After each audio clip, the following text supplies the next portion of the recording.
Hello, കാത്തിരിക്കുന്ന ചിത്രങ്ങളുടെ ഏറ്റവും പുതിയ OTT റിലീസ് അപ്ഡേഷനാണ് എന്നൊരു വീഡിയോ ഭാഗത്ത്. ഗിന്നസ് പക്രു നായകനെത്തിയ ചിത്രമായിരുന്നു 916 കുഞ്ഞൂട്ടൻ. ചിത്രം ആമസോൺ പ്രൈം വീഡിയോസ് എന്ന OTT പ്ലാറ്റ്ഫോമിലൂടെ ലഭ്യമാണ്. ലുക്മാൻ നായകനെത്തിയ ചിത്രമായിരുന്നു കുണ്ടന്നൂരിലെ കുൽസിലെ ലഹള. ചിത്രം ഇപ്പോൾ മുതൽ സൈന പ്ലേ എന്ന OTT പ്ലാറ്റ്ഫോമിലൂടെ ലഭ്യമാണ്. ധ്യാൻ ശ്രീനിവാസ് നായകനെത്തിയ ചിത്രമായിരുന്നു ഡിറ്റക്റ്റീവ് ജ്വലൻ. ചിത്രം നെറ്റ്ഫ്ലിക്സ് എന്ന OTT പ്ലാറ്റ്ഫോമിലൂടെ OTT റിലീസ് ചെയ്തിരിക്കുകയാണ്.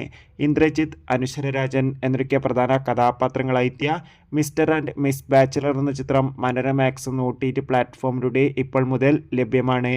അമിത് നായകനെത്തിയ ചിത്രമായിരുന്നു അസ്ത്രം. ചിത്രം ജൂലൈ 18 മുതൽ മനോരമാക്സ് എന്ന OTT പ്ലാറ്റ്ഫോമിലൂടെ OTT റിലീസ് ചെയ്യുമെന്ന് കൺഫേം ആക്കിയിട്ടുണ്ട്.